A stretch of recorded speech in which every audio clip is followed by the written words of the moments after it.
Hey guys, I'm going to a local grocery here, get me a gallon of milk. You don't need anything? What? What? A bit much? What? Well, you always want to be prepared. I got my umbrella. Well, you sure you don't need anything? Okay. It might be a bit much. Let me try this again.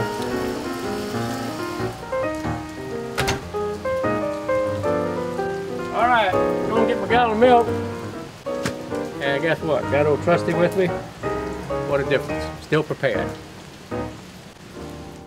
Hey guys, I'm Jerry Miculek, and I'm going to talk to you a little bit about the sensitive topic of here lately, and that would be open carry versus concealed carry. So what I want to show you some techniques and some different options that may present you in a different light to the general public. So, okay, I've got a concealment vest on, and I also have a concealed handgun. It's inside the waistband. It's a nice setup. It's an M&P shield. It's a 9mm, so it's a good carry gun. Got a vest on it. Hey, I'm just out taking pictures. You know, I'm a fisherman or whatever. What I'm trying to do is lessen who I am in public. If I'm out in open carry like this, it's a great option. If I'm out in the woods, I'm cutting grass on the place, I'm usually always going to have something on me, and it's going to be open carry. When I go into the general public, what I have to be aware of, there's no retention device on this holster, so I can grab it quickly and draw it. Also, anybody around me can grab it quickly and draw it. So if I want to accept that responsibility of maintaining this firearm safely, I also have to be aware of my surroundings more than if I had it concealed. So if someone would want my pistol as much as I do, it'd be very easy for them to come behind me and take it. So what you also want to be aware of, guys, all these gang members and all these hardened criminals, when they go through the penitentiaries, this is one of the things they teach them, is how to take firearms from law enforcement people. So, and that's why you see a police officer, he's going to pretty much have a double or a triple retention outside holster, which means he has to do 3 distinct motions to get that handgun out of the holster. Another thing, if you look at a law enforcement belt and rig, the whole rig is structured to where the belt will retain the sidearm, even though it has several hundred pounds of force being pulled on it. He can run the other way and hopefully retain his handgun through all this encounter. So this little holster here, guys, you can rip it, take it from me without hardly any effort whatsoever. So should you choose to have open carry, you should also train on how to retain your open carry handgun or firearm in general. So be aware when it's out in the open like this, guys, everybody knows who you are. You might be a target of opportunity. So least you want to do is try to conceal. This is actually an IDPA vest, but it's also a mock-up of a photographer's vest or a fisherman's vest. So this kind of changes who I am in public. I'm just a guy who likes a vest. Do I have a firearm? Well, maybe I do, maybe I don't. Maybe I just like vests. So it hides it somewhat. It's not really deep concealment, but it's concealment of some sort, and it changes the whole presentation of who I am to the general public. It also brings the safety level up on this firearm somewhat. So if you want to grab it, just something more you got to work against to get my firearm. So something to think about. To give you an idea how these holsters work, I'm just going to draw it and go ahead and shoot a couple shots. Even from concealment, if you work it right, you can make a relatively quick shot. So I had relatively quick access to my handgun. It's relatively secure, but to me the big advantage is the vision. Nobody really knows who I am or what my intentions are. Open carry, guess what? You know who I am and you know what my intentions are. I also have the problem now of retaining this firearm everywhere I go. It's just another level of difficulty. But should you choose open carry, you want to also train on how to have retention and situational awareness to where you can maintain your firearm. Okay guys, the next level of concealed carry is pretty much what most of us do anyway, and that is just put a pistol in your pocket. So I've got a pistol in my pocket, and I'm pretty happy to see you, by the way. Anyway, this is a little semi-automatic handgun. It's pretty much a standard concealment type handgun. It's small, it's thin, it's relatively powerful. The big advantage of it is small enough, and odds are you're going to have it with you. Might not be the best gun for the application, but guess what? when the time comes, the gun you have is what you have. So it's better to have something than nothing. So something to think about when you choose a concealment handgun. If you're willing to change your lifestyle and carry a bigger handgun and an extra magazine and a tack light, that's a good thing, guys. Go ahead and train for that level. If you're like me and you're kind of lazy, you just want something and you're more aware of where you're going to be, a smaller handgun might be the choice. Of course, if it's with you, it's going to be the one you need. So usually I recommend, and I personally try to carry it in some kind of a holster.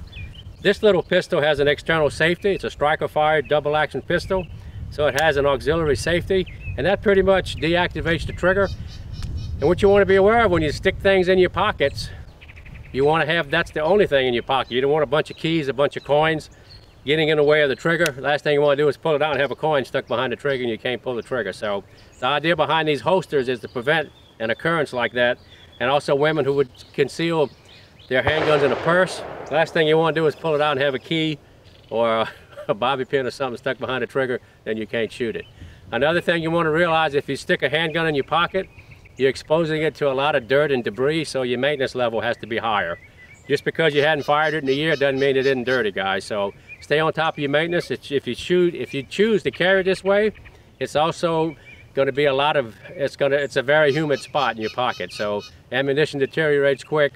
The lack of lubrication, it really tests the overall gun package if you carry it in your pocket. It's a very hostile environment, so just be aware of that. So I'm gonna go ahead and just do a pocket draw.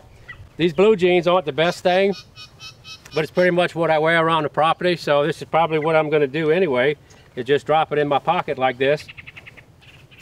We'll see if I can go ahead. And that's another thing you want to do, should you choose to carry concealed, is have a realistic idea of how fast I can actually produce this handgun and get the job done. A lot of guys will stick stuff down in their pocket inside of a holster, and God, they've never even drawn it and get a time perspective of what they're doing. Same thing with women who carry concealment in their purse. It's a great thing, but to get to it in time is just that fact. It takes time. So you want to have your training level to be to where you can buy enough time to actually produce your carry gun should you need it. So something to think about. Training goes along with the ownership and the responsibility of concealed carry. So we're just going to work out the pocket here. You notice I had a lot of pocket coming out with it, and that's what's bad about not having it in a holster of some kind. Most of these holsters like this have a grippy surface on them to when you're going to produce the handgun, it'll slide easily out of the holster and out of your pocket. But that was a center shot, relatively, what, second and a half. So if I know something's going to happen, usually within about a second and a half, I can pretty much produce a shot into the target zone that might be of opportunity there. So it gives you an idea of what more realistic carry would be. Another thing you want to remember, guys, when you have small handguns, it's very easy to point it at something you're not willing to destroy. So keep your safeties on, keep your fingers out of the trigger guards, and when you practice, guys, repetition with dry fire is of the utmost importance. The last thing you want to do is AD in your pocket and practicing with your concealed carry handgun. So dry fire a lot, get very familiar with this handgun. Doesn't matter whose manufacturer, whose make, whose model, what caliber, know how to reload it, know how to do the stoppage drills, know how to shoot it well, train with it. Another big fallacy, guys, and I see this all the time when we do concealed carry classes, we get guys come through and they'll run and buy the cheapest ball ammunition you could possibly find, practice with it, and the gun runs 100%, then their carry ammunition is going to be some whiz-bang, high-speed hollow point that costs about $3 a round, and they've never fired a round in that package, and then they put it in there and they're going to carry it. So what I kind of recommend, guys, if you're going to have a concealment gun, is to shoot at least about 100 rounds of your specified carry ammunition. Doesn't matter whose make of ammunition it is, but you want to be aware, changing ammunition also changes the way this thing cycles.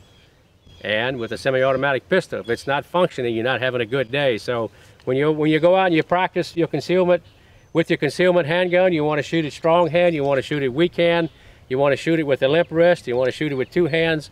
You want to know how this thing is going to function with your ammunition of choice, guys. At least 100 rounds in these different positions, and then I would say I'm comfortable with carrying that firearm and that ammunition.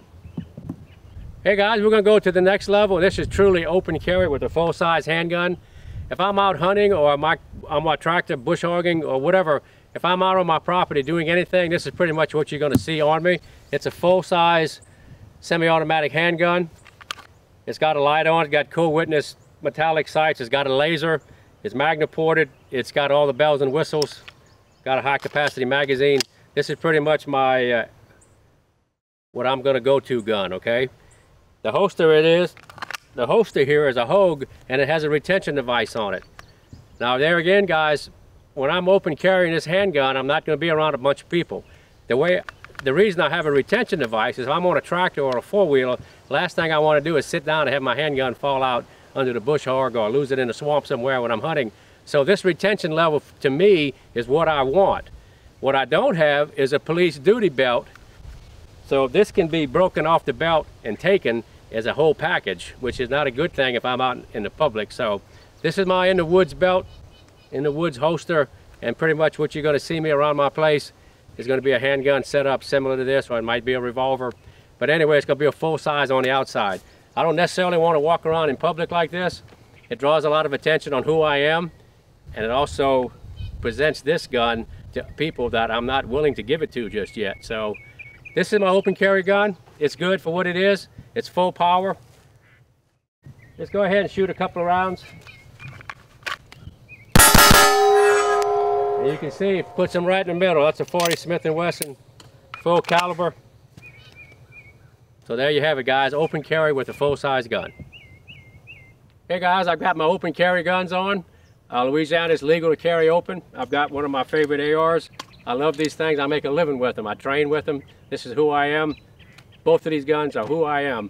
But I want to give you an idea about posturing and public perception, and also how to be polite with a firearm. Here I am, I've got open carry. I'm gonna give you a little scenario. Hey, how you doing, sir? Okay, same scenario. What's changed? All of a sudden, I'm posturing that I have a firearm. My hand is on my firearm. That's really putting the other guy on the spot instantly. You're in his face, what is he gonna do? You don't know. Same thing with this long gun, guys. It's on my back. Hey, I'm just another friendly fella, you know. Hey, how you doing? Okay. What's changed? Everything has changed. My posturing has changed. Same firearm, different presentation. Now all of a sudden you're on the spot. What am I going to do? What's my intentions? You have to, your window of opportunity to react to who I am and what I'm going to do has been compromised. This is a sign of respect. Just like carrying a samurai sword, I found out here recently that a samurai sword carried in the right hand was a gesture of friendship. Carried in your left hand means you were ready to draw it and go to work. So posturing means a lot, and it means a lot to the gun, to the public, guys. You're a representation of a good gun owner. Don't put people on the spot. Nobody likes to be put on the spot. We all want to be friends and good neighbors. So just remember, you're carrying open like this is considered posturing, and how you do it means a lot to all gun owners in the United States. So there you have it, open carry versus concealed carry. They both have their strong points. One thing you want to be aware of is all the local ordinances that pertain to gun ownership and concealed open carry.